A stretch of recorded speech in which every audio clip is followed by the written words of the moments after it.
Si Arthur ay isang rich kid ngunit malungkot ang buhay, at lagi din pinagbabantaan ng kanyang mga kaaway sa scatter. Pero ang lahat ay nagbago nang kumuha siya ng isang robot girl para pakainin ng kanyang sausage.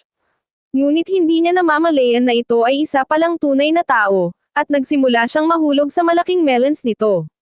Ang kwento ay nagsisimula sa tagapagmana ng kumpanya na si Arthur, habang tinatanggap ang kanyang butler sa opisina.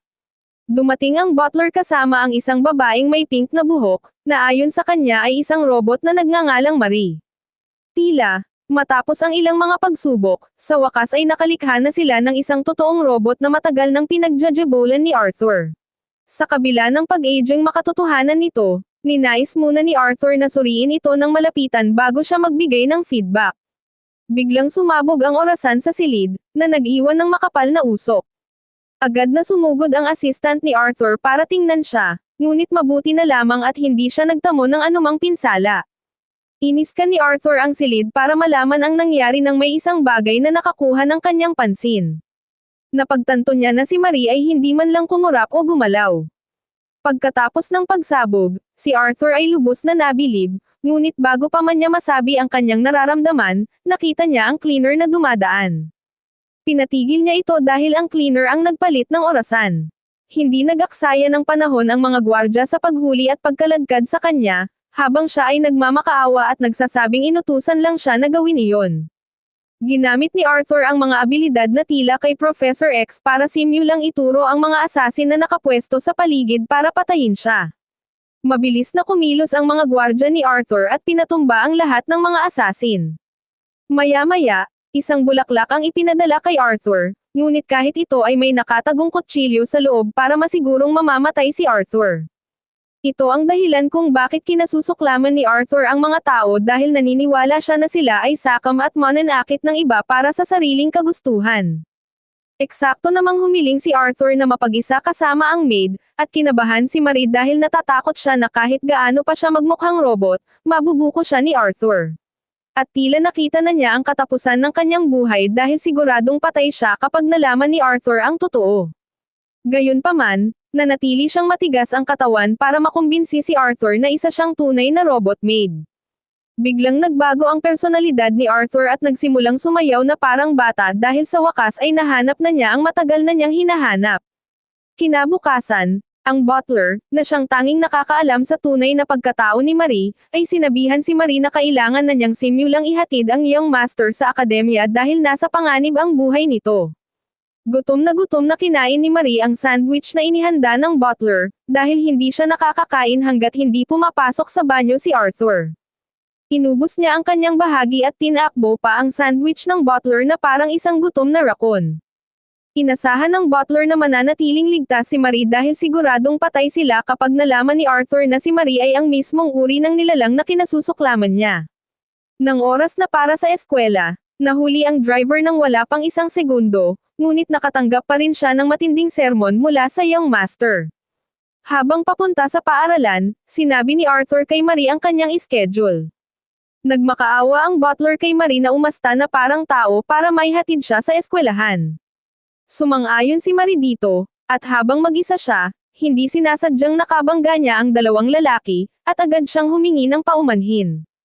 Gayunpaman, hindi tinanggap ng dalawa ang paumanhin at sinimulang asarin si Marie na mukha siyang robot. Hindi nagalit si Marie dahil bata pa lang siya ay naririnig na niya ito.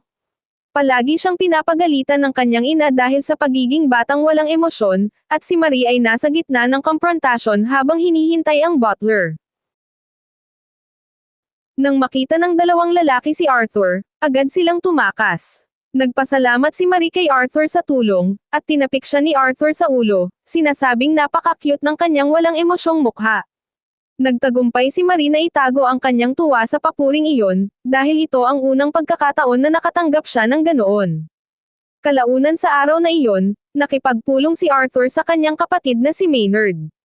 Sa ibabaw ay maganda ang kanilang batian, pero sa kaloob-looban ay nagmumurahan na sila. Gusto ni Maynard na maglaho na lang si Arthur para siya ang maging tagapagmana, at lumalabas na isa siya sa mga nagpapadala ng mga assassin kay Arthur. Madaling nahinuha ni Marie ang telepathic na usapan ng dalawa, at naisip niya na mukhang malapit ang dalawa, kahit na palaging naghahanap si Maynard ng paraan para ipadala si Arthur sa kabilang buhay. Nagdahilan si Maynard na gagamit ng banyo, at pagkalabas ng silid, inilabas niya ang kanyang galit dahil sa kabigwang mailigpit ang kapatid. Ang hindi niya alam, habang naglalakad siya, nakatayo si Marie sa likuran niya, at muntik nang madumihan ang underwear ni Maynard nang ipakita ni Marie ang kanyang presensya. Tinanong siya ni Maynard kung sino siya, at sinabi lang niya na isa siyang robot maid. Lumapit si Maynard para kumpirmahin, at gaya ni Arthur, naniwala rin siya na si Marie ay hindi tao. Sinabi ni Marie kay Maynard na kaya niyang gumawa ng mga bagay na pangtao, gaya ng pagngiti. Nagbigay siya ng demonstrasyon sa pamamagitan ng pagngiti na parang isang horror figure, na nagpataas ng balahibo ng lalaki at nagpatakbo rito. Kalaunan, pumasok si Marie sa kwarto ni Arthur at nakita siya ni Arthur. Nagulat si Arthur sa ikinilos ni Maynard. Pagkatapos ay nagbigay si Arthur ng isang espesyal na hiling. Hiniling niya na mahiga sa kandanggan ni Marie, at pumayag naman ang dalaga. Habang nakahiga, ipinahayag ni Arthur ang kanyang layunin na lumakas dahil wala siyang kakampi at lahat ay kalaban niya. Nakakagulat na siniguro sa kanya ni Marie na maaari siyang asahan. Ipinapalam niya rito na anuman ang mangyari, mananatili siyang kasama nito. Lumiwanag ang mukha ni Arthur sa pag-asa at ginhawa nang marinig ito. Nagpasalamat siya kay Marie at nakatulog sa kandanggan ng dalaga. Sa madaling salita, naging malapit na si Lily, kay Arthur, at layunin niyang protektahan ito gaya ng pagprotekta nito sa kanya. Gayunpaman, nakatali pa rin siya sa pagsisinungaling dito.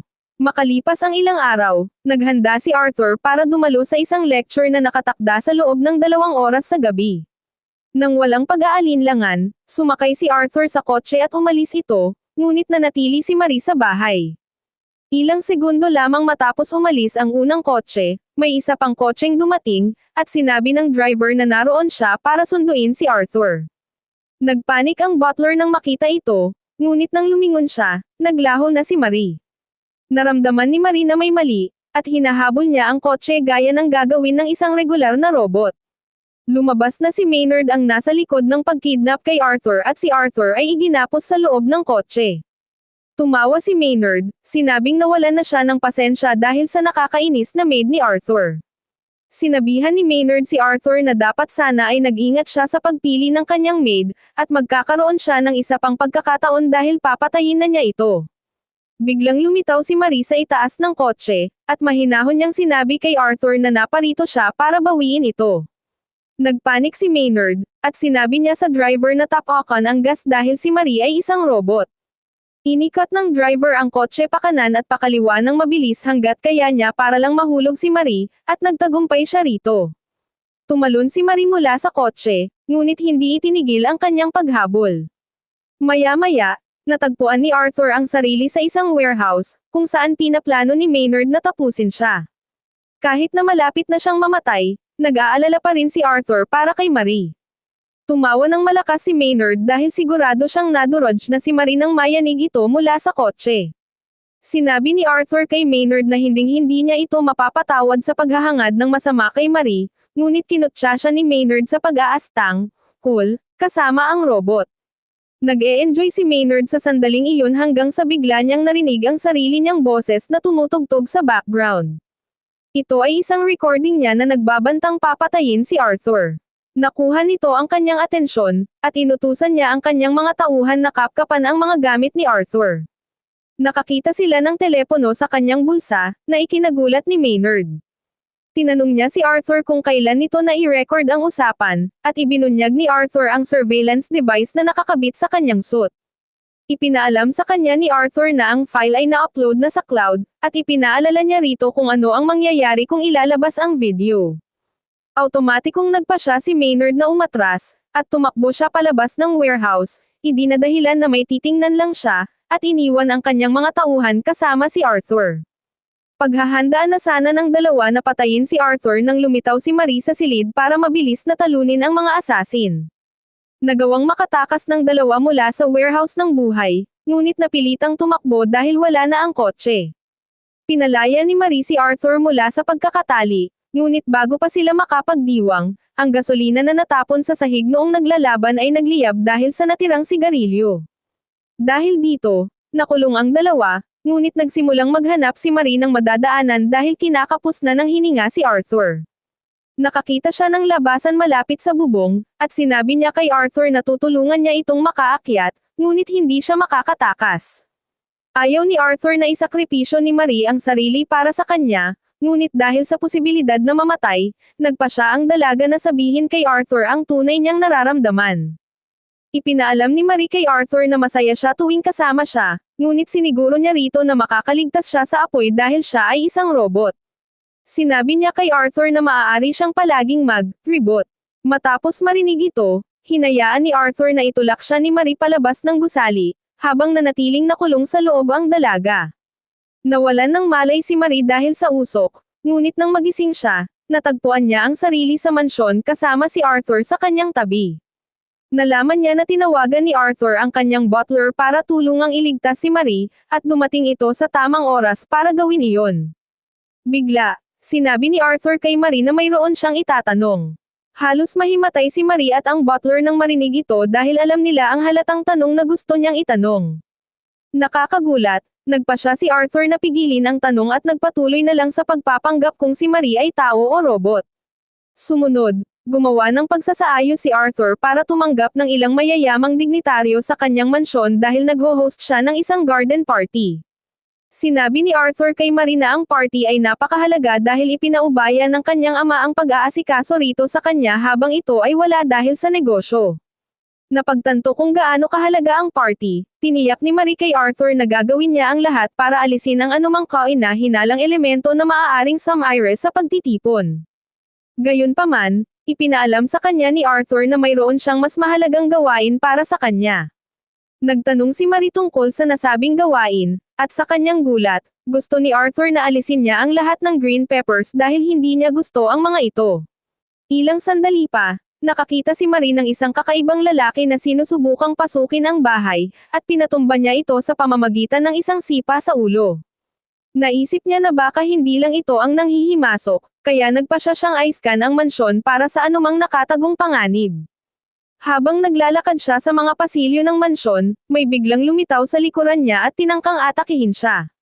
Ngunit kumilos siya at pinatumba ang tao, na lumabas na ang kanyang master pala. Inilipat niya ito sa kanyang silid, kung saan hinayaan niya itong makita siya. Upang mapabuti ang pakiramdam nito, hinimas ni Marie ang buhok nito, at bigla, bumangon si Arthur para hawakan siya.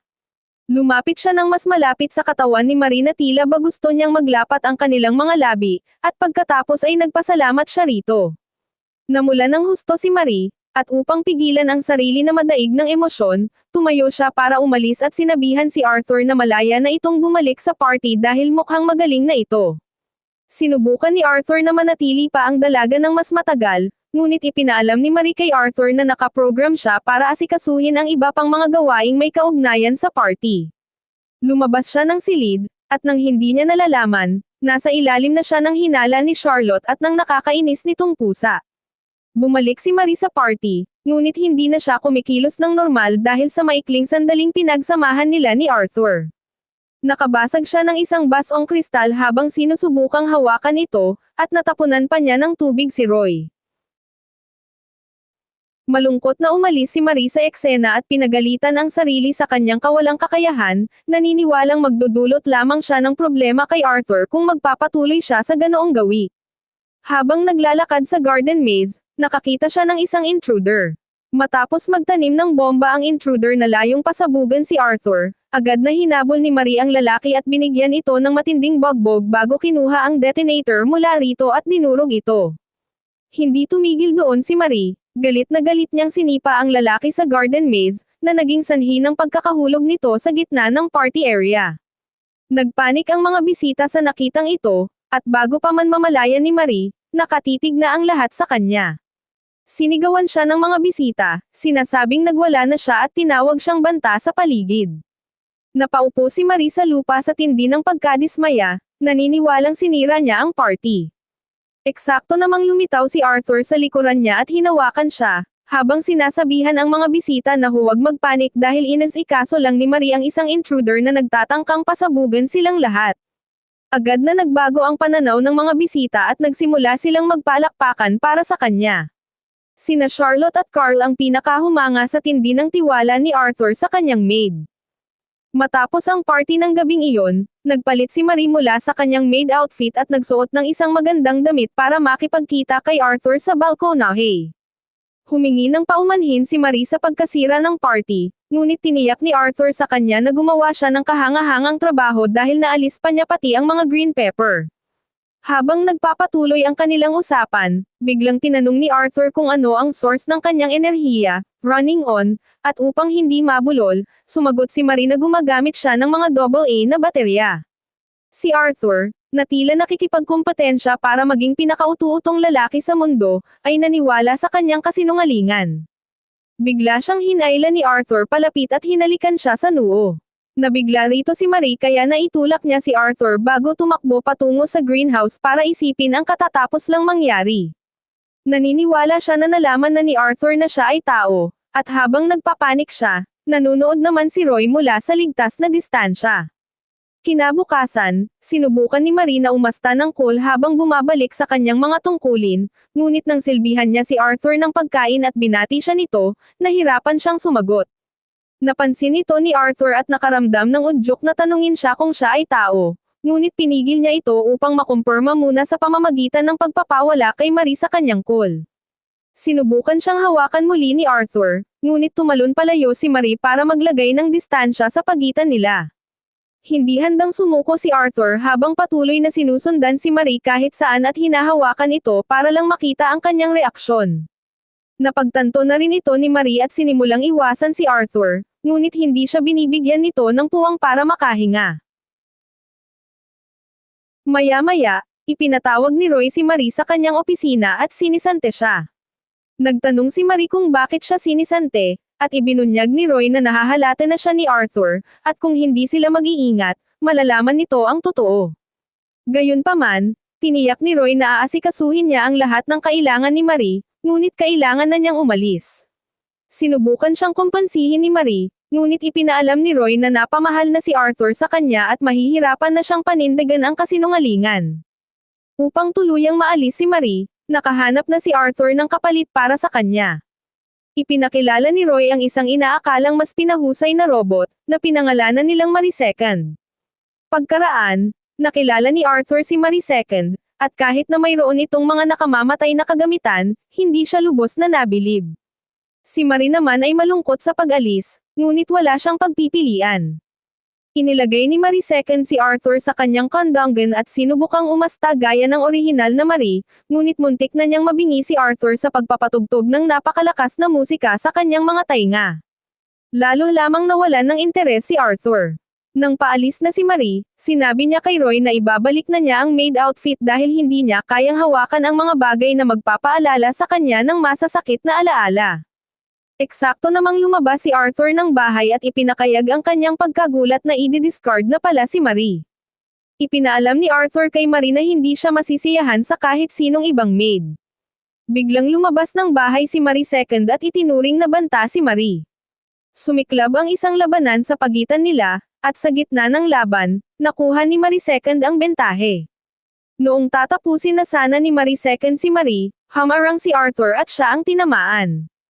Ikinagalit ito ni Marie, at galit na galit niyang winasak si Marie II gamit ang isang malakas na sipa, sinasabing hindi ito karapat-dapat na maging maid na nagpoprotekta kay Arthur. Pagkatapos ay tumakbo si Arthur patungo kay Marie at binuhat siya, sinasabing gusto niyang manatili ang dalaga sa kanyang tabi magpakailanman. Kalaunan, nalaman ni Marie na muling nabuo si Marie II, at nagkaroon din ito ng upgrade sa kanyang software at hardware. Sinabi ni Roy na magtatrabaho silang dalawa ni Marie II para maayos na maprotektahan si Arthur. Sumunod nito, nagtulungan sina Marie at Marie II para talunin ang dalawang asasin na ipinadala ni Maynard. Nagnitngit si Maynard sa kanyang opisina nang mapagtanto niyang muling nabigo ang kanyang mga asasin. Kalaunan, umalis si Marie II para sa isang charging session, na nagbigay ng pagkakataon kina Marie at Arthur na mapag-isa. Biglang naglabas si Arthur ng isang AA na baterya, dahil inangkin ni Marie na ito ang kanyang source ng enerhiya. Hinimok niya ang dalaga na i-charge ang sarili, at sa pagsisikap na mapanatili ang kasinungalingan, isinubo ni Marie ang baterya. Gaya ng dati, naniwala ang uto-utong si Arthur na nag-charge na nga si Marie. Pagkalipas ng ilang oras, pumunta si Arthur sa kanyang opisina para maglulo, dahil mukhang stressed na siya. Ginamit ni Arthur ang mungkahi ni Roy, at sinabihan niya si Marie na i-on ang girlfriend baby time mode kung mayroon mang ganoon. Napagtanto na wala siyang ibang pagpipilian, lumabas sina Marie at Arthur para sa isang date. Sinubukan ni Marie na panindigan ang pagpapanggap, sa pamamagitan ng pagsasabi kay Arthur na mahal niya ito, mula ulo hanggang sausage. Labis itong ikinatuwa ni Arthur, at sinabihan niya ang dalaga na tawagin na lang siyang daddy, sa halip na gumamit ng mga formalidad. Speechless si Marie rito, at naisip niya na kailangan niya kumilos na parang gusto niya ito, pero sa totoo ay pinapaasa niya lang talaga ito. Pagkatapos nito, tumigil ang dalawa para kumain ng ice cream. Sinubuan ni Marie si Arthur ng ice cream, at nang turn na ni Arthur para subuan siya, isinubo nito ang isang baterya sa bibig ng dalaga. Ang mga nakakakita ay laking sindek sa nasaksihan, at inakala nilang ang dalawa ay mga baliw na nangangailangan ng tulong. Ipinagpatuloy ni na Marie at Arthur ang pagsunod sa inosenteng magkasintahan para lang makakuha ng ideya kung paano kumilos ang mga regular na couple. Nakakita si Arthur ng mga bangkang nakaparada sa gilid ng ilog at iminungkahi niyang magboting sila, ngunit ipinaalala ni Marie na siya ay isang robot. Pero ang totoo, di lang talaga siya marunong lumangoy. Pero gaya ng dati, naniwala si Arthur na masisira ang dalaga kapag nabasa ito ng tubig. Halos mawala sa sarili si Arthur sa isiping baka ma-ship palayo si Marie dahil nasira ito. Nakita ni Marie ang magkasintahan na nagbibigayan ng regalo, at sa pagtatangkang suklian ito, kumuha siya ng isang dahon at ibinigay kay Arthur. Sa halip na magalit, pinahalagahan ni Arthur ang regalo, sinabing nanggaling ito sa puso ni Marie, na siyang pinakamahalagang bagay. Ipinagpatuloy ng dalawa ang paglalakad sa parke, at nang mapansin ni Arthur na ang ibang magkasintahan ay naghahawak kamay, hiniling din niya ito. Ngunit habang masaya ang lahat, nag-aalala si Marie na baka hindi siya kailanman maging pag-aari ni Arthur dahil isa lamang siyang trabahador at nagpapanggap lang sila.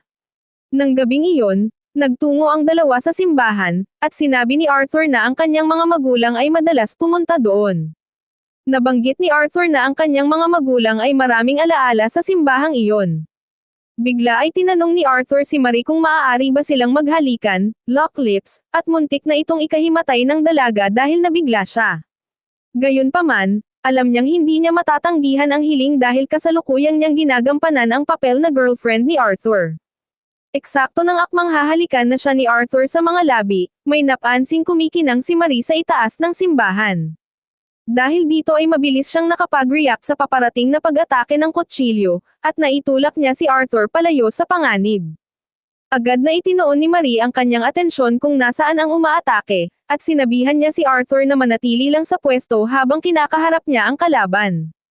Nakarating si Marie sa rooftop at natagpuan ang assassin na si Noah na naghihintay sa kanya. Nagkaroon ng tensyon sa pagitan ng dalawa, at tinanong ni Noah si Marie kung siya ba ang girlfriend ni Arthur, pero sumagot si Marie ng hindi, at sinabing isa lamang siyang attendant. Sumugod si Marie kay Noah para saktan ito, pero napakabilis ni Noah at madali niyang naiwasan ang mga atake. Sinabi ni Noah kay Marie na maaari siyang magpanggap, pero alam niya ang katotohanan. Ipinagpatuloy ni Marie ang paghabol sa kanya, habang sinasabing wala itong pakialam sa ugnayan nila ni Arthur. Biglang narinig ni Marie ang boses ni Arthur, at ito ang nag-distract sa kanya. Ginamit ni Noah ang pagkakataon para ipakita ang kanyang kakayahan sa pamamagitan ng paglapit kay Marie sa napakabilis na bilis. Nang nasa likuran na siya nito, sinabi niya na ang lahat ng ginagawa ni Marie kasama si Arthur ay pakikialaman niya dahil nahulog na ang loob niya sa dalaga. Itinulak ni Noah si Marie mula sa rooftop, pero bago pa man siya tumama sa lupa, sinalo siya ni Arthur. Agad na bumalik si Marie sa kanyang pagsisinungaling na robot siya, at humingi ng paumanhin kay Arthur dahil sa pagkukulang sa kanyang tungkulin bilang girlfriend at bodyguard. Hindi ito dinamdam ni Arthur, at hinalikan pa siya nito sa pisngi. Sinabi niya rito na hahalikan niya ito ng maayos sa susunod. Nang muling pumasok si Marie sa girlfriend mode, mabilis siyang nagsinungaling na ang mode na ito ay kumakain ng sobrang enerhiya kaya hindi niya ito madalas magamit. Sa klase kinabukasan, iniisip pa rin ni Marie si Noah nang bigla itong pumasok sa silid, at ipinakilala bilang bagong transfer student. Nagulat siya ng husto, ngunit ang hindi niya alam, si Noah ay nagtatrabaho pala para kay Maynard. Tumakbo si Marie palabas ng klase, iniisip na babalaan si Arthur bago lumala ang sitwasyon. Gayunpaman, anabangan siya ni Noah sa daan, at muling naglaban ang dalawa. Sa pagkakataong ito, madaling nag-api ni Noah si Marie habang nagsasalita tungkol sa kung gaano niya ito kamahal. Napagtanto ni Marie na isang ganap na psychopath ang kanyang kinakaharap. Lalong pinalala ni Noah ang sitwasyon nang sabihin niyang may regalo siya para kay Marie. Inilabas ni Noah ang lahat ng background impormasyon na mayroon siya tungkol sa dalaga, na malinaw na nagpapakitang alam niya ang lahat ng kanyang kasinungalingan. Napasailalim si Marie sa gipot na kalagayan, kaya napilitan siyang itanong kay Noah kung ano ang gusto nito. Biglang dumating si Arthur na mukhang galit na galit, at hiningi na malaman kung ano ang ginagawa ni Noah kasama ang kanyang maid. Mabilis na ipinaalala ni Noah kay Marie ang mga larawan at impormasyong hawak niya. Upang maiwasang mabuko, nagsinungaling si Marie kay Arthur, sinabing sinusubukan lang niyang makipagkaibigan kay Noah. Lalo lamang itong ikinagalit ni Arthur, at humingi siya ng isang duelo. Ang kondisyon ay kung sino ang mananalo, sa kanya mapupunta si Marie. Nang walang masyadong pagtatalo, pumayag si Noah rito. Eksakto namang nakitang hinahabol ng mga school scientist ang 7 research chickens na nakawala. Dito iminungkahi ni Noah na hulihin nila ang mga manok, at kung sino ang makakahuli ng mas marami ang siyang ituturing na panalo sa duelo. Pumayag si Arthur, at nakahinga ng maluwag si Marie, naniniwalang may pagkakataong manalo si Arthur. Kumilos si Arthur, at dahil sa kanyang mapagmahal na asal, madali siyang nakahuli ng 3 manok. Nag-alok si Marie na tumulong, pero tumanggi si Arthur, sinabing gusto niya na siya naman ang magprotekta rito sa pagkakataong ito. Si Noah naman ay sinabihan ang kanyang mga babaeng kaibigan na tawagan siya kapag may nakitang manok. Nakakita si Noah ng 3 manok, pero hindi gaya ni Arthur, gumamit siya ng dahas para hulihin ang mga ito. Maya-maya, natagpuan nila ang sarili na nakatayo sa harap ng huling manok na siyang magdedesisyon kung sino ang panalo. Biglang tumakbo ang manok, at napagtanto ni Marie na matatalo si Arthur kung hindi siya gagawa ng paraan para tumulong. Umakyat si Marie sa sanga ng puno para tulungan si Arthur na makita ang manok, ngunit nahulog siya sa proseso at bumagsak sa kalapit na pond. Si Arthur. Pinabayaan ni Arthur ang pagkakataong mahuli ang manok, binaliwala niya ito at tumalon sa tubig para iligtas ang kanyang maid na hindi marunong lumangoy. Binuhat siya ni Arthur palabas ng tubig na parang isang knight in shining armor. Kahit na tila nawalan ng malay ang dalaga, mahinahon siyang kinausap ni Arthur at sinabing kailangan niya ito. Sa wakas ay imulat ni Marie ang kanyang mga mata, at ipinaalala kay Arthur ang kanyang hamon. Maya-maya, dumating si Noah dala ang huling manok, at sinimulan siyang purihin ng lahat dahil sa pagkapanalo sa hamon. Kalaunan, dinapuan ng sipon si Arthur, at siya naman ang nangailangan ng tamang pag-aalaga. Para matulungan ang kalusugan ni Arthur, ipinakita ni Roy kay Marie ang isang briefcase na madalas gamitin ng ama ni Arthur tuwing ito ay nagkakasakit. Noong una ay hindi tiningnan ni Marie ang loob nito, pero nang makita niya kung gaano kalala ang kondisyon ni Arthur, nagpasya siyang alamin ang nilalaman ng briefcase. Nagulat si Marie sa nakita niya sa loob, at sinubukan muna niya ito bago nagtungo sa silid ni Arthur. Namangha si Arthur nang makita si Marie na nakasuot ng nurse's uniform, at nahirapan siyang panatilihin ang kanyang balanse. Hindi nagatubili si Marie at itinulak siya sa kama habang nagpapanggap na isang nurse. Napansin ni Marie na pinapawisan si Arthur, kaya hinimok niya itong magpalat ng damit para mapunasan niya ang katawan nito. Pumayag si Arthur, pero may nakagigimbal na natuklasan si Marie sa katawan ni Arthur, puno ng mga pilat ang kanyang likod. Binanggit ni Arthur na nakuha niya ang mga pilat na iyon noong siya ay bata pa. Naawa si Marie sa kanyang sitwasyon at niyakap siya ng mahigpit, isang kilos na nagdulot ng pag-reboot sa utak ni Arthur dahil sa gulat at tuwa. Maya-maya, may mga asasin na sumugod sa mansyon matapos makakuha ng maling impormasyon na mamamatay na si Arthur. Balak nilang tapusin ang trabaho, Pero anabangan sila ni Marie at binigyan ng matinding bagbog. Isa sa kanila ang nagtangkang dumaan sa bintana ni Arthur, pero naroon si Marie na parang multo para itulak siya paalis. Pagkatapos ay inihiga ni Marie si Arthur sa kama at humingi ng paumanhin sa kaguluhan. Gayunpaman, nagpasalamat si Arthur at sinabing masaya siya na may kasama siya sa kanyang tabi. Samantala, nakipagkita si Noah kay Maynard sa kanyang nakakatakot na sikretong kuta. Ibinigay ni Noah kay Maynard ang telepono ni Arthur na nagawa niyang nakawin. Sa sandaling makuha ni Maynard ang telepono, dinurog niya ito para masigurong ang lahat ng ebidensya ng kanyang pagtatangkang patayin si Arthur ay maglaho na. Binanggit ni Noah na ngayong wala na ang ebidensya, maaari na niyang ituloy ang pagliligpit kay Arthur nang walang magiging problema kay Maynard. Pero dahil sa kanyang pagiging psychotic, inutusan ni Maynard si Noah na huliing buhay si Arthur dahil gusto niya itong tapusin gamit ang sarili niyang mga kamay. Kalaunan, ipinagdiwang ng paaralan ni Arthur ang kanilang founding anniversary, kung saan kailangan nilang magsuot ng kahit anong kakaibang costume na gusto nila. Sa party, siniguro ni Marie na nakabantay siya habang suot ang kanyang maid outfit. Naging payapa ang sandali ng dalawa hanggang sa sumulpat si Noah kasama ang kanyang pangit na mukha at kakaibang costume.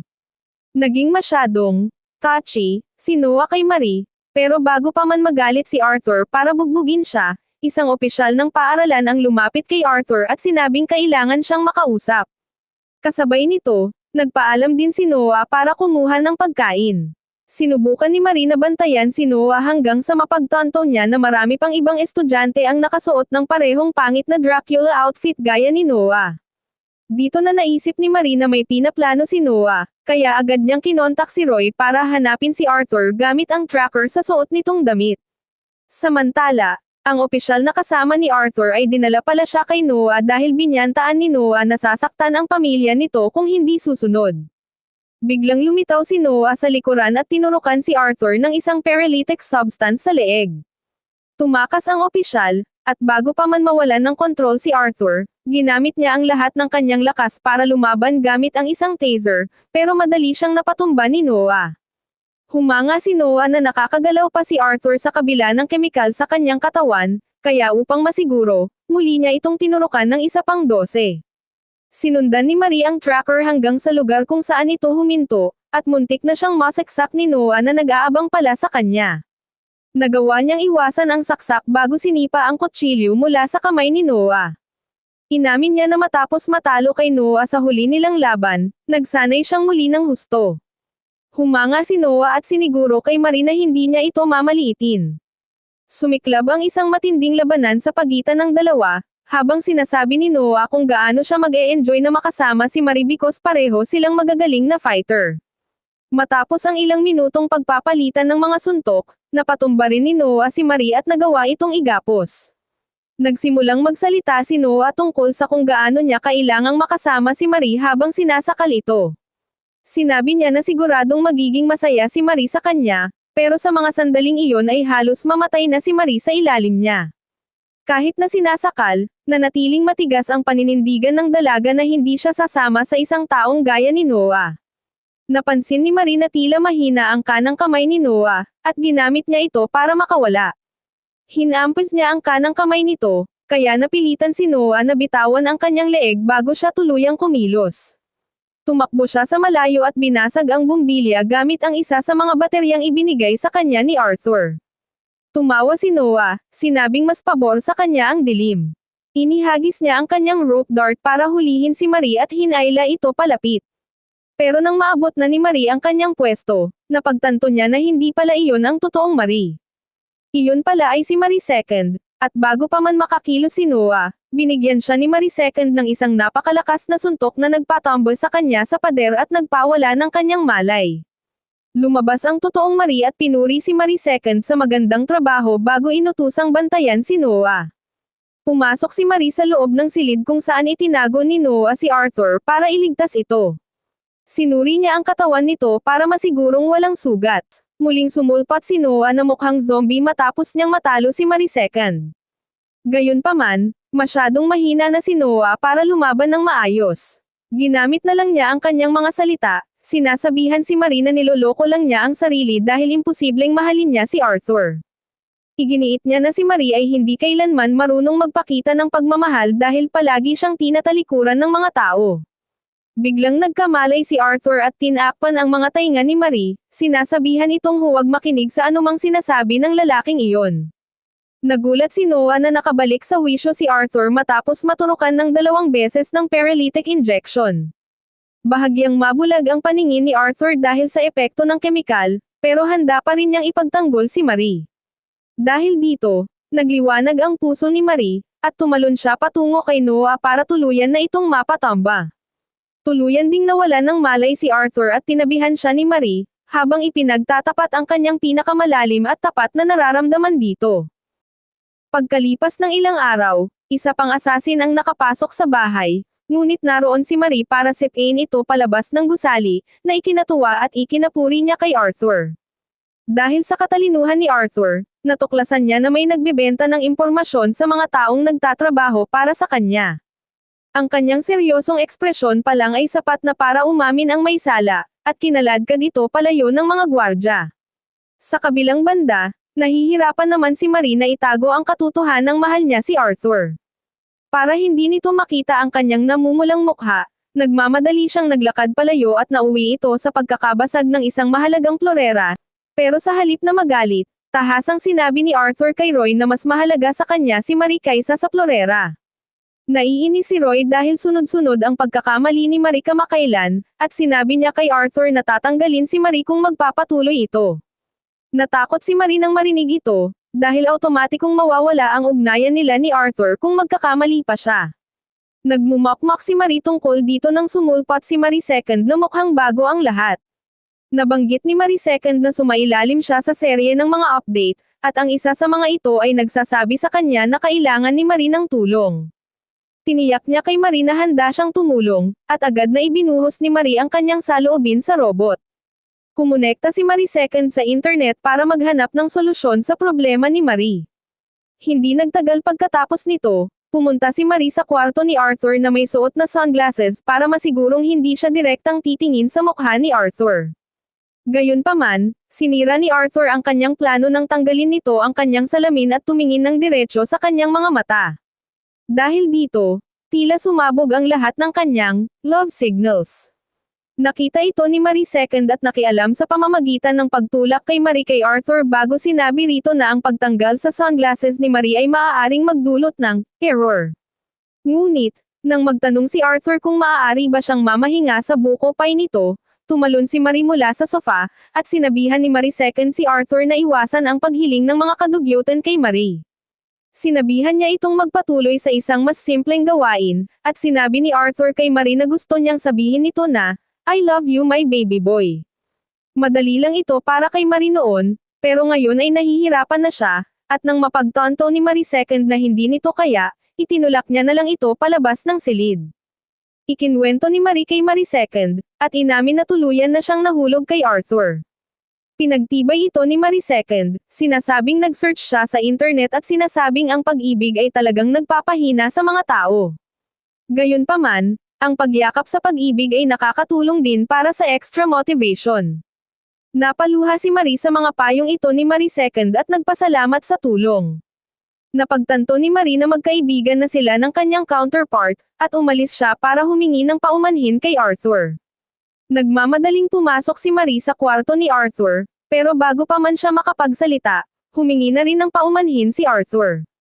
Bago pa niya mamalayan, paulit-ulit na siyang humihingi ng tawad at tila natutunaw sa kapugian ni Arthur. Maya-maya ay hawak na ni Arthur si Marie, at habang umiinit na ang sitwasyon, biglang pumasok sa silid ang asasin mula kanina at sinira ang sandali. Galit na galit si Marie nang mangyari ito at nararamdaman niya ang puot sa loob niya. Sa galit, hinabol niya ang asasin at pinagsusuntok ito. Sa huli, hinawakan siya ni Arthur sa baywang, at napilitan siyang ngumiti rito. Nakita ito ni Arthur at nagmamadaling lumabas ng silid para subukang kontrolin ang kanyang emosyon. Pumasok siya sa kanyang kwarto na may ganap na realisasyon na mahal niya si Marie, at baka kailangan na niyang maghanap ng paraan kung paano magpakasal sa isang makina. Kinabukasan, nagulat si Marie nang tawagin ni Roy si Marie II habang binabaliwala siya. Kinabukasan ulit, dumating si Charlotte para bumisita, at nakita ni Marie ang sarili na hindi kasali habang si Marie Second ang kasama sa lahat ng kanilang ginagawa.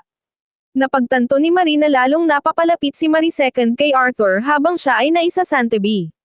Sa loob-loob niya, inakala ni Marie na nahihirapan si Arthur at may relasyon na ito kay Marie Second nang hindi niya alam. Nagsimulang magselos si Marie, at tuwing hihilingin ni Arthur na tumulong siya sa isang simpleng gawain, sinasabihan niya itong kay Marie Second na lang magpatulong. Naging halata ang selos ni Marie nang tumanggi siyang ihatid si Arthur sa sasakyan. Nauna siyang tumakbo para maupo sa loob ng kotse para hintayin si Arthur. Sa daan papuntang eskwela, binanggit ni Arthur ang kanyang interes na bumisita sa parke pagkatapos ng klase para manood ng sunset. Sa halip na sumang-ayon, nagseselos na sumagot si Marie na mas mainam kung si Marie Second na lang ang sumama sa kanya. Pagkasabi niya nito ay napagtanto niyang nadadala na siya ng kanyang emosyon. Pagdating sa eskwelahan, tumanggi si Marie na lumapit kay Arthur, at napansin ito ni Noah. Nilapitan siya nito at tinanong kung ano ang problema. Dahil sa tindi ng kanyang nararamdaman, wala siyang choice kundi sabihin kay Noah ang kanyang nararamdaman. Sinabi niya kay Noah na nagagalit siya tuwing may nakikita siyang ibang kasama ni Arthur, at sinabi ni Noah na nararanasan niya ang tinatawag na pagseselos. Nag-alok ni Noah ng isang simpleng solusyon, patayin ang lahat ng mga lumalapit sa kanyang minamahal. Pagkatapos ng klase, naghintay si Marie sa entrance ng paaralan para kay Arthur. Dumating ang driver at sinabi kay Marie na inutusan siyang iuwi na ang dalaga dahil gustong magpalipas ng oras ni Arthur sa parke. Dito na naalala ni Marie na sinabi ni Arthur sa kanya kanina. Ibinaba niya ang kanyang bag at nagmamadaling tumakbo sa parke, at saktong nakarating siya doon nang akmang aatakehin na si Arthur ng mga asasin. Pinatumba ni Marie ang unang wave ng mga kalaban, habang si Marie Second naman ay lumitaw mula sa kanyang pinagtataguan para tapusin ang iba pa. Nagpakawala si Marie Second ng mga missile mula sa kanyang katawan para ubusin ang mga asasin. Humanga rito si Arthur at binanggit na nagbubunga na ang mga ginawang update kay Marie Second. Sa wakas ay napagtanto ni Marie na si Marie Second ay kasalukuyan palang ina-upgrade ni na Charlotte at Roy, kaya naman hindi siya naisali sa mga nakaraang araw. Wala nang nagawa si Marie kundi aminin na siya ay nagseselos. Nagulat si Arthur nang marinig ito, ngunit hinailan niya si Marie palapit para yakapin. Matapos ang Summer League, papalapit na ang Furry Works Fall Festival. Tinanong ni Marie si Arthur kung dadalo ito, ngunit hindi siya pwede, dahil may meet-up siya mamaya sa taping with Johnny Sins. Palihim na ninais ni Arthur na sana ay mapanood niya ang mga paputok kasama si Marie, pero pagkatapos ng muntikang pagtatapat ng dalaga noong summer, nakaramdam siya ng pagkalito sa sariling damdamin. Nang makita niya ang mga babae sa fan club, nakaramdam siya ng lungkot dahil wala siyang ibang kaibigan. Habang iniisip ng mga fan club girls ang mga eksena kasama si Arthur noong bakasyon, nagtatago si Marie sa malapit, nangangarap na sana ay kasama rin siya sa selebrasyon. Nagpasya siyang maging matapang at subukang makipagkaibigan sa kanila, kaya naman nagdala siya ng mga sunog na cookies bilang alay. Ngunit matapos ang perpektong daydream na iyon, nawalan ng tiwala sa sarili si Marie at nagsimulang mag-ensayo muli. Biglang lumitaw si Noah at nag-alok na maging kaibigan niya. Kumuha si Noah ng isa sa mga sunog na cookies, muntik ng mabulunan, at sinabing mas matapang pa iyon kaysa sa taong hindi ka na kayang ipaglaban. Binalaan niya si Marie na hindi gagana ang pakikipagkaibigan sa mga fan club girls dahil mga spoiled na mayayamang bata ang mga ito at hindi siya babagay. Kalaunan, lumapit si Marie sa mga fan club girls gamit ang kanyang rich girl outfit at muling ipinakilala ang sarili bilang isang mayamang debutante. Sinabi pa niya na ang kanyang mga hobby ay ang pagbubuhat ng mga kabayo at piano. Nang mapansin niyang tila matabang ang tiyan ng mga babae, mabilis na hinaluan ito ni Marie ng protein powder. Nagalit ang mga babae, tinawag siyang impostor, at pinalayas siya. Si Noah, na inaasahan na ang mangyayari, ay kalmadong naghihintay sa kanya. Susunod, sumulat si Marie ng isang liham ng paumanhin para sa presidente ng club na si Bridget. Sinabi ni Marie kay Noah na inilagay niya ang sulat sa loob ng locker ni Bridget kasama ang isang maliit na regalo. Nang mahanap ni Bridget ang sulat, nagtago sina Marie at Noah para manood. Tuwang-tuwa ang mga fan club girls, sa akal ang ito ay isang love letter, Pero biglang nagbahing ng malakas si Bridget nang buksan ito. Ang regalo pala ni Marie ay isang 4-leaf clover, at si Bridget ay may matinding allergy dito. Nang araw ding iyon, galit na galit ang kanilang homeroom teacher dahil may some iris sa paborito niyang florera. Inanunsyo niya na ang may sala ay dapat maiwan pagkatapos ng klase para maglinis, at si Noah lang ang pwedeng umalis hanggat walang umaamin. Ibig sabihin nito, maaaring hindi mapanood ng buong klase ang fireworks, na ikinagulat ng lahat. Binalak ni Noah na akuan ang sisi kahit wala siyang kasalanan, pero bago pa siya makapagsalita, naunahan na siya ni Marie. Matapos ang klase, tinanong ni Noah kung sumuko na ba si Marie sa paghahanap ng kaibigan, at sumagot si Marie ng oo. Samantala, ang mga tunay na may sala ay nasa labas ng silid-aralan, nagmamayabang at tinatawag na tanga si Marie sa pag-ako ng sisi. Nahuli sila ni Noah, at binyantaan siya ng mga lalaki na manahimik na lang. Tinangkang sugurin si Noah ng lalaking may nose job, pero umiwas si Noah at sinuntok ito, sabay sabing self-defense lang ang ginawa niya. Matapos itumba ang lalaki, malamig na binalaan ni Noah ang mga ito na huwag na ulit bubulihan si Marie. Kalaunan, bumalik ang mga bully sa klase, naglinis, at inamin ang kanilang kasalanan sa isang madrama at tila pakantang paraan. Habang nagtitipon ang mga estudyante para sa fireworks, naghanda si Marie na subukang makipagkaibigan muli. Nagpa siya si Marie na magpakatoto, at itinapon ang kanyang peking wig na pang rich girl. Tinanong niya ang mga fan club girls kung gusto nilang maging kaibigan siya, pero direktang tumanggi si Bridget. Sinabi niya na hinding-hindi sila magiging magkaibigan, na nakasakit kay Marie bagaman itinago niya ito. Pero ipinaliwanag ni Bridget na nirerespeto niya ang nararamdaman ni Marie para kay Arthur, kahit hindi sila magkaibigan, maaari silang manood ng fireworks ng magkasama bilang mga love rivals. Naantig si Marie, at maayos na ipinakilala ni Bridget ang sarili.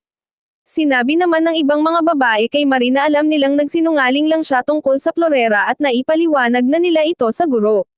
Tumakbo siya para pasalamatan si Noah, pero nang pabalik na siya, bigla siyang natisod. Akmang sasaluhin siya ni Noah, pero biglang lumitaw si Arthur at naunahan siyang saluhin ang dalaga. Nagpa siya si Arthur na manood na rin ng palabas at nagtanong kung pwede ba siyang sumali sa kanila. Masayang sumang-ayon si Bridget habang nag-i-imagine ng mga madramang eksena kasama si Arthur. Masaya si Marie para habang tahimik na pinagmamasdan si Arthur, habang si Noah naman, na namangha sa ganda ni Marie, ay nakatingin sa kanya mula sa malayo hanggang sa maantala siya ng dalawang babae at mabilis na lumayo. Kinagabihan, sinabi ni Roy kay Marie na binura na niya ang lahat ng alaala ng kanyang nakaraan. Matapos umalis ni Roy, naalala ni Marie kung gaano kasaya ang mga paputok. Si Marie second lang ang dati niyang kaibigan, pero ngayon ay mayroon na rin siyang Bridget at iba pa, at labis niya itong ikinatutuwa. Natulog na siya, pero isang artikulo ang nalaglag mula sa bintana at saktong bumagsak sa harap ni Arthur. Pinulot niya ito at labis na nagulat. Kinabukasan, habang naghahain ng almusal, ikinwento ni Marie kay Marie second ang tungkol sa fireworks. Samantala, nagpapanik si Arthur Mintros naghahanap ng impormasyon tungkol kay Marie, pero wala siyang mahanap. Lahat ng link mula sa artikulong napulot niya ay lihim o secret. Dahil sa kakaibang kilos niya, naging kainahinala si Roy na baka alam na ni Arthur ang sikreto ni Marie. Nag-usap sina Roy, Marie, at Marie second, pero napagtanto nilang malamang ay wala siyang natuklasan dahil hindi naman niya ito napansin noon. Napagpasyahan nilang baliwalain na lang ang problema. Nagpasya si Arthur na mag-imbestiga ng mag-isa. Dahil iniisip niyang tao si Marie, nagdala siya ng kutsilyo bilang paghahanda, at buong araw siyang palihim na sumunod sa dalaga. Sa huling bahagi ng artikulo, nakita ni Arthur na nagbumuhat si Marie ng mabibigat na kahon, kaya nag-alinlangan siya kung tao ba talaga ito. Habang nagbubuhat ng mga kahon, nakatagpo ni Marie ang mga bodyguard na tinulungan niya dati at magalang na nakiusap na bantayan si Arthur. Kalaunan, natulala si Arthur nang makita si Marie na uminom ng direkta mula sa isang bar aisles ng langis, keg of oil, kasama si Marie second. Habang tumutugtog ng piano, nagpasalamat si Arthur kay Marie sa pagpasok sa buhay niya, sinabing nakakatugtog na siyang muli dahil sa kanya.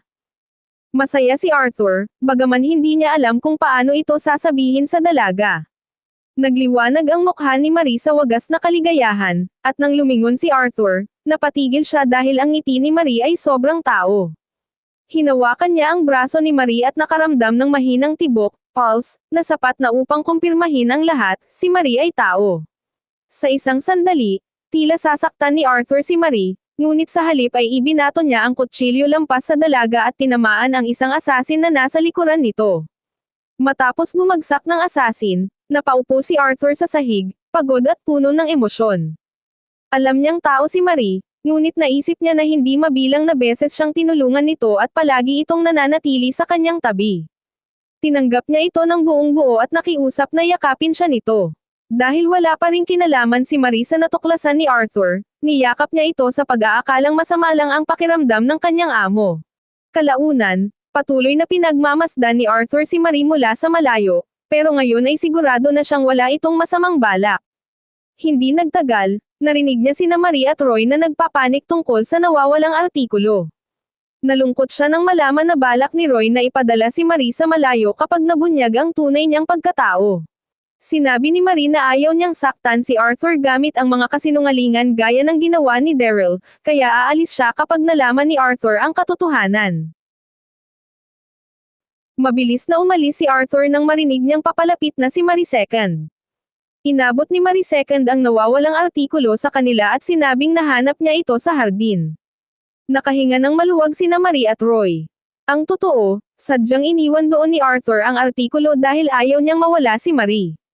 Mahal na mahal niya ito kaya nagpasya siyang protektahan ang sikreto nito at ipagpatuloy ang pagkukunwari. Kinabukasan, sumama ang loob ni Arthur habang sinusuri ang lahat ng mga gawaing ibinigay niya kay Marie noong itinuturing pa niya itong robot. Nakaramdam siya ng matinding guilt, at naisip pa niya kung maaari ba siyang maaresto dahil sa paglabag sa human labor laws at pag-abuso sa dalaga. Habang malalim ang iniisip, napaaysad siya sa kanyang upuan nang pumasok si Marie para batiin siya. Bumilis ang tibok ng puso niya nang makita ito, at nang lumingon siya, nakita niya sina Marie II at Roy sa likuran nito. Napansin ni Marie ang kakaibang kilos ni Arthur at tinanong kung masama pa rin ba ang pakiramdam nito. Ang paglapit ni Marie ay muling nagpabigla kay Arthur, at nagsimula siyang maglakad-lakad sa silid dahil sa awkward na kaba. Nagpasya si Arthur na iwasan si Marie sa buong araw na iyon. Sinabi niya rito na puyat lang siya at pagod kaya kailangan niyang mapag-isa. Dahil gustong pasayahin si Arthur, lalong naging maalaga si Marie. Inanyayahan niya si Arthur na umupo sa kanyang kandanggan, pero mabilis itong tumanggi. Ang alaala ng madalas niyang paghiga sa kandanggan ni Marie noon ay lalong nagpabigat sa kanyang pakiramdam. Pinilit ni Arthur na kumalma at lumabas ng silid, sinabing wala siya sa mood. Kalaunan, sinubukang mag-aral ni Arthur, pero bumalik si Marie at nag-alok na subuan siya ng kanyang mga sunog na cake. Nang hawakan ni Marie ang kanyang mukha para subuan siya na parang sanggol, lalong naging balisa si Arthur. Lumabas siya at sinabihan si Marie na humanap ng ibang magagawa. Nag-anunsyo si Marie na papasok siya sa cleaning mode, at doon lang nakaramdam ng ginhawa si Arthur. Sa sandaling naglakad palayo si Arthur ng masaya, mabilis na kumilos si Marie at tinamba ang ilang mga asasin na nagtatangkang palitan ang mga tauhan ni Arthur. Matapos bumagsak ng huling asasin, isang kutsilyo ang mabilis na lumipad patungo kay Arthur. Agad na hinailan ni Marie si Arthur sa kanyang mga braso at nasalo ang kutsilyo sa tamang oras. Sinubukan ni Marie na buhatin si Arthur patungo sa silid nito, pero muntik nang sumabog sa hiya ang binata at sumigaw na ibaba siya. Humingi ng paumanhin si Marie sa pag-aakalang ginalit niya ito. Pakiramdam ni Arthur ay napakasama niya, kaya habang sinusubukang amuhin ang dalaga, sinabi niya rito na maaari mong gawin ang kahit anong gusto mo sa akin. Nang mapagtonto ang sinabi, agad na napatigil si Arthur. Maya-maya ay dinala siya ni Marie sa hardin at sinabihan siyang mag-relax. Ipinaliwanag ni Marie na ito ang paborito niyang lugar dahil natatanaw niya ang bahay na ibinabahagi niya sa kanyang mga kaibigan. Naantig si Arthur dahil itinuturing ni Marie na tahanan ang kanyang bahay kahit na naroon lang ito para magtrabaho. Kinabukasan, lumabas si Arthur para mag-inspect sa isang amusement park kasama si Marie at ang iba pa. Pagdating sa Destiny Park, mainit silang tinanggap ni Carl at Charlotte. Laking gulat ni Arthur nang makitang nandoon din ang makulit nilang anak na si Isabel. Ipinakilala ni Isabel ang sarili bilang fiancé ni Arthur, na ikinagulat ni Marie. Agad itong itinanggi ni Arthur at ipinaliwanag na fiancé talaga siya ni Maynard. Nagpumilit si Isabel na gusto niya at dapat niyang pakasalan si Arthur. Matapos makipagtalo sa bata, sinubukang magpaliwanag ni Arthur kay Marie. Sinuri ni Isabel si Marie, at sinabi ni Roy na isa itong robot. Tumanggi si Isabel na maniwala at iginiit na ang kanyang womanly intuit ayon ay nagsasabing tao si Marie. Nena si Arthur dahil ayaw niyang masira ang kanyang love life, kaya sinabihan niya itong tumigil. Maya-maya, nagbihis sina Marie at Isabel ng mga Halloween costume. Masyadong nakyutan si Arthur kay Marie kaya hindi niya mapigil ang humanga. Nang dumaan sila sa metal detector, nagpanik si Arthur kung paano ito malulusutan ni Marie. Mabuti na lang at lumakad siya kasama si Marie II, at ipinaliwanag ni Roy sa staff na mga robot sila. Dahil suspisyoso pa rin, inutusan ni Isabel si Marie na maglabas ng mapa ng parke at ituro ang daan sa roller coaster. Nagpanik si Marie dahil hindi niya alam ang gagawin, at nang magsimulang mag-tantrum si Isabel, biglang nakakita si Marie ng mapa sa kanyang paanan. Patago pala itong itinulak ni Arthur patungo sa kanya. Samantala, si Marie II naman ay naging atraksyon para sa mga bata sa parke. Nagpasya si Arthur na sumama kina Marie at Isabel at hinayaan si Marie II na makipaglaro sa mga bata. Sumakay sila sa roller coaster at iba pang rides. Pinanood ni na Carl, Charlotte, at Roy si Marie II habang lumilipad ito sa langit kasama ang mga tumatawang bata. Iminungkahi ni Carl na ay mas produce si Marie II para sa parke. Inilabas naman ni Roy ang higanteng mecha mula sa kanilang nakaraang island trip para magpasaya ng mas maraming bata. Pagkalipas ng ilang oras, nagpahinga sina Arthur, Marie, at Isabel. Gusto ni Arthur na mag-relax si Marie, pero gusto pa ni Isabel ng mas maraming rides. Dahil ayaw niyang ipahalata na para kay Marie ang ginagawa niya, sinabi ni Arthur na siya mismo ang gustong magpahinga. Nang umalis si Isabel para kumuha ng mga larawan, sinuri ni Arthur si Marie. Isinubo ni Marie ang isang baterya, pero gusto ni Arthur na uminom ito ng kahit ano. Hindi niya alam kung paano ito tutulungan, kaya nagpaalam muna siya para pumunta sa restroom. Bago umalis, sinabi niya rito na itapon na ang natira niyang inumin. Pagkaalis ni Arthur, kinuha ni Marie ang inumin at uminom mula rito. Ang kaligayahan ni Marie ay biglang natapos nang sumulpot si Isabel. Bagaman nangako si Isabel na itatago ang sikreto ni Marie, ginawa niya itong kapalit ng pangako na tutulungan siya nitong makuha ang puso ni Arthur. Kaya naman pagbalik ni Arthur, mabilis na itinulak ni Marie ang dalawa sa samot-saring couple activities. Ikanalito ito ng husto ni Arthur dahil hindi niya maintindihan kung bakit umaasta ng kakaiba si Marie. Ang blankong ekspresyon nito ay lalong nagpapahirap sa kanya na basahin ang tunay na nararamdaman ng dalaga. Habang si Marie naman ay nakaramdam ng matinding pait at miserable habang pinapanood silang nagkakasundo. Ngunit biglang tumakbo si Isabel habang umiiyak dahil sa isang bagay na sinabi ni Arthur. Nang sabihin ni Arthur kay Marie na hindi na niya matitiis ang drama ni Isabel, ay nawalan ng katinoan si Marie nang malaman niyang tinanggihan ito ng malupit. Kaya naman agad siyang sumugod at hinabol si Isabel sa gubat. Nailigtas niya ito sa mismong huling sandali bago pa man ito mahulog sa isang bangin. Kung kaya't nagpasalamat si Isabel at nagpas siyang sumuko na kay Arthur. Malumanay siyang pinayuhan ni Marie na huwag sumuko ng madali. Dahil sa kabila ng kanyang pagiging bratty at kamalditahan, ay pinakitunguhan pa rin siya ni Marie ng may mahabang pasensya. Ngunit nang tangkaing bumalik ng dalawang babae, ay biglang gumuho ang bangin at nahulog sila pababa. Mabilis na tumakbo si Arthur patungo sa pinangyarihan habang sumisigaw ng kanilang mga pangalan. Ngunit sa kabutihang palad, ay dumating si Marie II sa tamang oras at nailigtas silang dalawa gamit ang kanyang rocket function. Sa gulat nila, biglang ibinunyag ni Arthur na matagal na niyang alam na si Maynard talaga ang tunay nitong gusto. Noong bata pa sila, ay si Maynard lang ang laging kasama at tanging nananatili sa tabi ni Isabel. Ngunit bigla siyang nanggulo kay Arthur nang mapagtanto niyang natuon ang lahat ng atensyon ni Maynard kay Arthur. Naisip niyang ito lang ang paraan para makuha muli ang pansin nito. Habang si Maynard naman ay nasa loob ng kanyang kastilyo na bumabahing habang nakikipaglaro ng baraha kay Noah. Galit siyang nagreklamo tungkol sa mga inutil na assassin na laging pumapalya sa misyong tapusin ang buhay ni Arthur. Matapos magtapat ng tunay na nararamdaman, ay humingi ng paumanhin si Isabel kina Arthur at Marie sa pagiging istorbo. Nang gabing iyon, habang paalis na ang lahat sa amusement park, ay nag-alala si Marie dahil alam ni Isabel ang kanyang sikreto. Ngunit ibinulong ni Isabel na wala siyang balak magsumbong. Sabay sabing ang mga robot ay hindi nagnanakaw ng inumin ng ibang tao bago ito tuluyang lumipad sa langit kasama si Marie II. Kalaunan ng gabi ring iyon, ay nangyari ang pinakamasama ng aksidenteng mapasukukan ni Arthur si Marie habang naliligo ito. Kaya naman nagpanik si Marie sa paghahanap ng makatwirang ay dahilan kung bakit niya ginagamit ang banyo. Hanggang sa mapagtanto niyang ang tunay na problema ay hindi naman dapat naliligo ang mga robot. Ito ay malinaw na nagbunyag na siya ay isang tao. Habang si Arthur naman ay labis ding nagpanik dahil sa pagkaunawa na nalabag niya ang dangal ng isang babae. Sa sobrang pagmamadali niyang lumabas ay natisod siya kaya pareho silang natamba sa isa't isa sa isang napaka-awkward at alang-inang posisyon.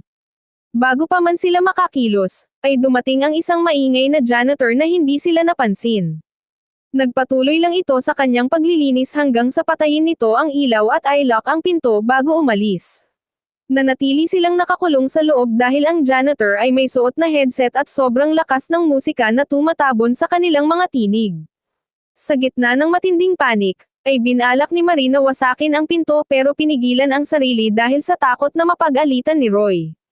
Pinakalma siya ni Arthur at sinabing may makakahanap din sa kanila pagdating ng umaga. Kahit hindi sila mapakali dahil sa kanilang kalagayan na parehong kalahating nakabihis, ay pinilit ni Arthur na maging mahinahon. Binuhat niya si Marie para dahan-daang ilagay sa loob ng mainit na bathtub habang nangakong hindi titingin o sisilip. Sinabihan niya si Marie na ituring lang siya na parang isang bato. Ngunit dahil sa sobrang pagkaantig sa kanyang mga salita, ay hinailan ni Marie si Arthur para pumasok din sa tub. Sa gitna ng kanilang hilaan, ay aksidenteng naibulalas ni Arthur na alam niyang tao si Marie. Ikinatigas ito ng husto ni Marie nang lumubog sa isip niya na natuklasan na ang katotohanan. Habang si Arthur naman ay nagpapanik na sa loob kung paanong nalaktawan na nila ang normal na proseso ng ligawan at diretsyo na sa ganitong ka-intimate na sitwasyon. Inamin ni Arthur na naging sigurado siya matapos ang Furryworks show. Ikinaakala naman ni Marie na nakita nito ang artikulo tungkol sa kanyang madilim na nakaraan kaya sinubukan niyang kumpirmahin ito. Ngunit nagkaroon ng malaking misunderstanding dahil akala ni Arthur ay niyaya siya nito sa isang date. Nang tanungin ni Marie kung nakita ba nito ang kanyang katawan noong natambo sila kanina, ay todo tanggi si Arthur sa simula. Bago nag-alinlangan at umamin na nakita niya ito na ikinadurog ng puso ni Marie dahil sa matinding guilt sa pagsisinungaling. Lalo na't naalala niya kung paanong tinalikuran ni Daryl ang tiwala ni Arthur noon. Nang hindi na niya kayang itago, ay tinanong ni Marie kung ano ang tunay na nararamdaman nito sa kanya. Napansin ni Arthur na nanginginig ang mga kamay nito. Sa pag-aakalang galit lang si Marie dahil nakita ang kanyang katawan, ay hinaplos ni Arthur ang kanyang ulo. Sinabi niya na napakabuting babae nito na hindi karapat-dapat sa isang katulad niya. Lalo itong nagpabigat sa nararamdamang guilt ni Marie kaya bigla siyang tumayo at nagpas siyang sabihin na ang lahat ng katotohanan bago tuluyang umalis sa bahay. Habang si Arthur naman ay akala ay magtatapat na si Marie ng pag-ibig kaya nagpasya siyang unahan na ito sa pag-amin. Hanggang sa huling sandali ay sabay silang nagsalita sa isa't isa upang ilabas ang kanilang niloloob. Bigla na lamang napahawak si Arthur sa kanyang ulo habang tinatamaan siya ng isang matinding sakit, hanggang sa bumagsak siya at mawalan ng malay. Ilang sandali pa ay sapilitang binuksan ni Marie II at Roy ang pinto ng banyo at natagpuan silang dalawa sa loob. Kinaumagahan, ipinaalam ng doktor sa kanila na si Arthur ay nalasan at naalala ni Roy na may nakita siyang isang maliit na dart na nakabaon sa likod ni Arthur noong nakaraang araw. Ipinaliwanag ng doktor na ang epekto ng lason ay naging delayed dahil ang katawan ni Arthur ay may likas na resistensya sa mga toxin, ngunit sa kasamaang palad ay wala pang antidote para rito. Sinisisi ni Roy at Marie ang kanilang mga sarili dahil sa pagkabigong protektahan si Arthur. Hindi nagtagal, nakakita si Marie II ng pagbabago sa kondisyon ni Arthur at inihayag na nagkakamalay na ito. Nagising si Arthur ilang sandali matapos iyon, subalit nang magsalita si Marie sa kanya, sinalubong sila ng isang nakakagulat na katotohanan, na wala ang mga alaala ni Arthur at wala na siyang anumang matandaan sa panahon na magkasama sila ni Marie. Sa ibang dako naman, nalaman ni Maynard na nawala ang alaala ni Arthur at labis siyang nasiyahan sa paniniwalang segurado na ang kanyang posisyon bilang tagapagmana. Ngunit ang kanyang mood ay agad na uminit nang malaman na ang tanging nakalimutan lang ni Arthur ay ang robot na si Marie. Sa matinding galit, nagwala si Maynard at pinagbalingan ang assassin na responsable rito. Ang assassin, na nagpanggap bilang isa sa mga aide ni Arthur, ay nagulat na maghihintay siya ng isa pang pagkakataon para tapusin si Arthur. Sa manor, ipinaliwanag ni Roy kay Marie na naniniwala ang doktor na ang mga pinakaimportanteng alaala lang ni Arthur ang naapektuhan. Habang nag-uusap sila, kinaladkad naman ni Marie II ang nahuling assassin sa loob ng kusina sa loob ng isang oras. Iginiit ni Roy ang antidote, ngunit sinabi ng assassin na galing lamang kay Maynard ang lason na dart. Matapos nito, ibinunyag ni Marie na alam na ni Arthur na siya ay tao, na ikinagulat ni na Roy at Marie II.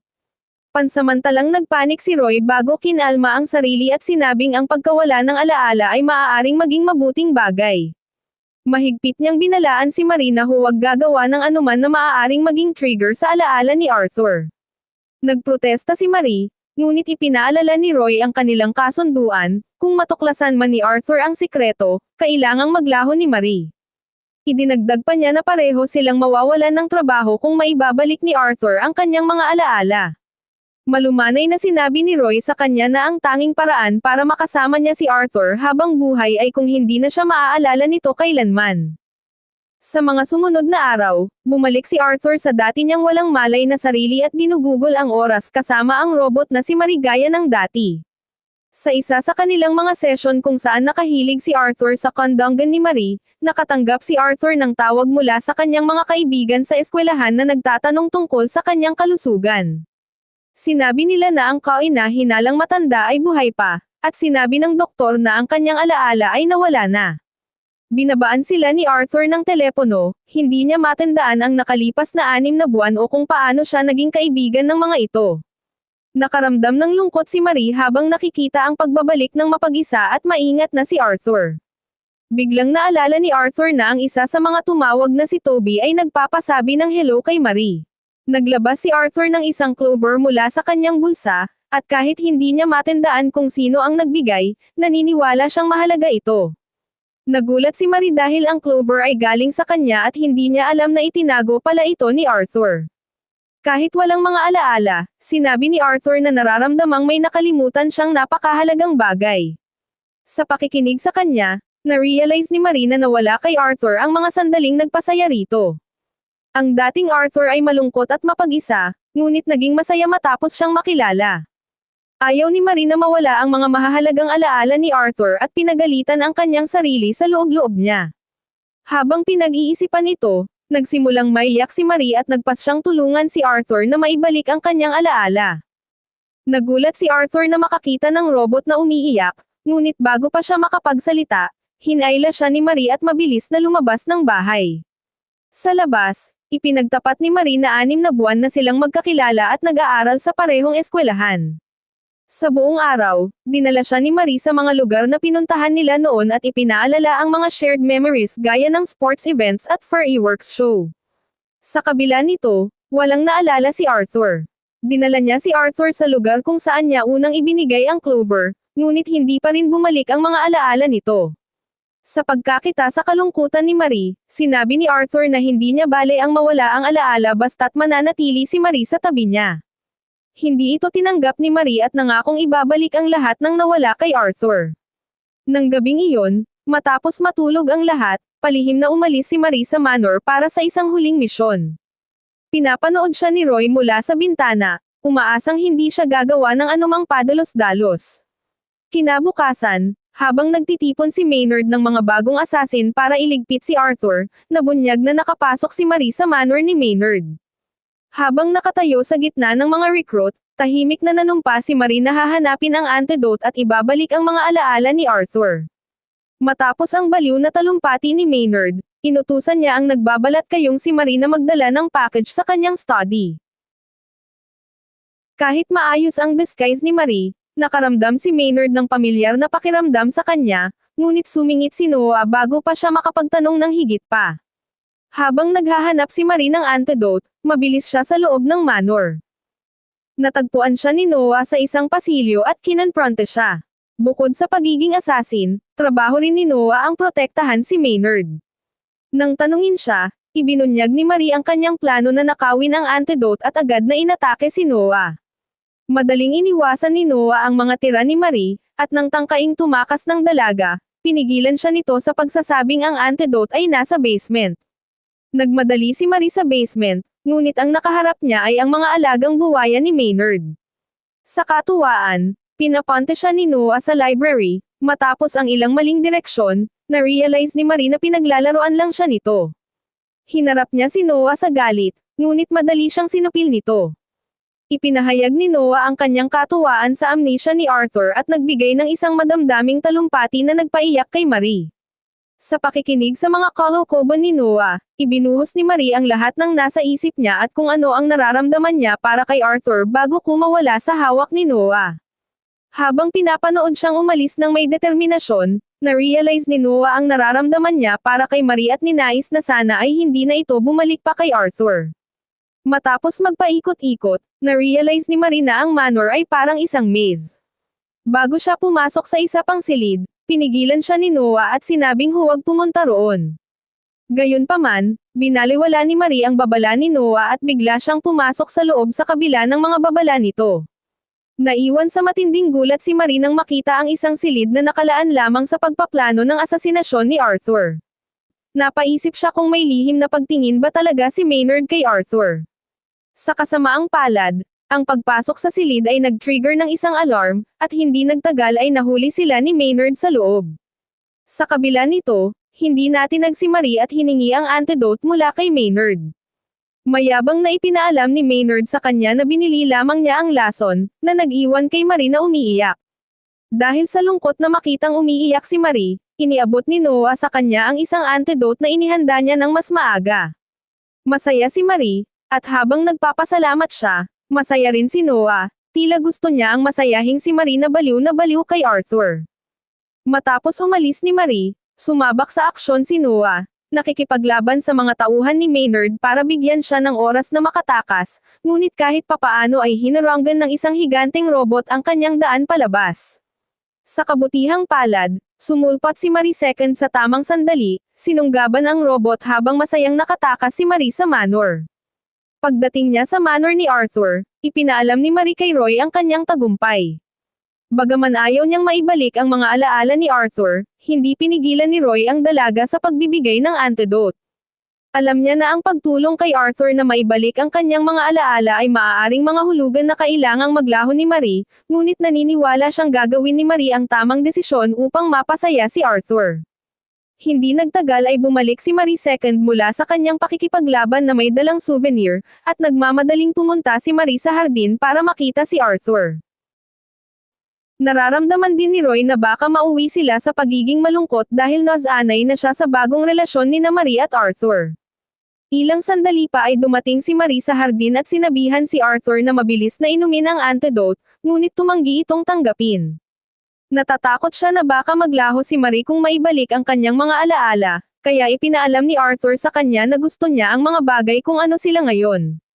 Dahil ayaw tanggapin ang kanyang desisyon, nakiusap si Marie sa kanya na inumin ito. Ipinaliwanag niya na nagsisimula na siyang makita ang kabutihan sa sangkatauhan, ngunit kung wala ang kanyang mga alaala, muli siyang nahulog sa madilim na kailaliman ng pagdududa at takot. Kahit matapos ang lahat ng kanyang pagsusumamo, tumanggi pa rin si Arthur na inumin ito. Kaya naman, ininom ni Marie ang antidote at sapilitang isinalin ito sa bibig ni Arthur sa pamamagitan ng isang halik, na nag-iwan sa kanya na tulalang-tulala. Matapos ang sapilitang pagpapakain ng antidote, nagpatuloy si Marie sa pagbubunyag ng kanyang tunay na pagkatao sa kanya. Pagkatapos ay nagpaalam si Marie, nangangako na hinding-hindi na muling magpapakita sa harap niya. Pagkaalis ni Marie, biglang bumalik ang mga alaala ni Arthur, at bumalik siya sa sandaling nakulong siya sa banyo kasama si Marie. Habang sinusubukang alamin kung ano ang nangyari, naalala ni Arthur ang pamamaalam ni Marie at mabilis siyang pinigilan sa pag-alis. Ibinulalas niya ang kanyang mga nararamdaman, nakikiusap sa kanya na huwag siyang iwan. Masaya si Marie nang maunawaan na naibalik na ni Arthur ang lahat ng kanyang mga alaala. Sa kabila nito, aalis pa rin siya, naniniwalang siya ay isang masamang tao dahil sa paglinlang sa kanya. Tumangging bitawan siya ni Arthur at hinabol siya, ipinapahayag ang kanyang walang hanggang pag-ibig para sa kanya. Habang nagtatapat ng kanyang nararamdaman, nakipag-reminisce si Arthur sa kanya, at ang kanyang madamdaming pananalita ay nagpaiyak kay Marie. Sa wakas, nang makalapit na siya, niyakap ni Arthur si Marie, nanunumpa na hinding-hindi na siya bibitawan. Sa paglipas ng panahon, ang relasyon ni Marie at Arthur ay umabot sa punto ng pagpapakasal. Nagdao sila ng isang marangyang party para magdiwang kasama ang kanilang mga kaibigan, at kahit si Maynard ay hindi naiwan. Nakakagulat na iniabot ni Arthur ang zits ring kay Maynard, na sa huli ay nagbigay sa kanya ng posisyon bilang tagapagmana. Ipinaliwanag ni Arthur na nakahanap na siya ng taong mahal niya, kaya ang pakikipaglaban para sa posisyon ay walang saysay para sa kanya, at malaya na siyang umalis. Sinubukan namang isalba ni Maynard ang kanyang dambuhalang ego at binulyawan siya, sinasabing sa huli ay makukuha rin niya ang posisyon sa sarili niyang lakas. Ang kaaway ni Maynard na si Isabel ay sumingit sa kanila, pinapagalitan si Maynard sa pagiging brat nito. Bago magsimula ang seremonya, ipinaalam ni Arthur kay Roy na gusto niyang magpahinga muna sa waiting room. Biglang dumating si Noah sa manor, inistorbo sina Isabel at Maynard. Ibinuyag niya na tinatangka siyang tugisin ng mundo ng mga assassin dahil sa nangyari sa manor ni Maynard noong tumakas si Marie. Sa kabila ng pagtakbo para sa kanyang buhay, masaya lang si Noah na nahanap na ni Marie ang kanyang kaligayahan. Habang papalapit na ang oras ng seremonya, si Marie, habang buhat si Arthur sa kanyang mga bisig, ay dahan-daang tumalon mula sa ikalawang palapag habang suot ang kanyang damit pangkasal. Sobrang saya ni Arthur nang makita ang ama, at masayang binasbasan ang kanilang pagsasama. Sa gitna ng mga hiyawan mula sa kanilang mga mahal sa buhay at kaibigang single, muling ipinagtapat ni Marie at Arthur ang kanilang pag-ibig. At matapos nito ay matamis silang naghalikan sa isa't isa. And they live happily ever after. Sa huli, talo na naman tayong mga single, at ang mga mukhang burat. Mag-comment lang ng next upload kung nagustuhan mo ang videong ito. Like, comment and subscribe. Maraming salamat!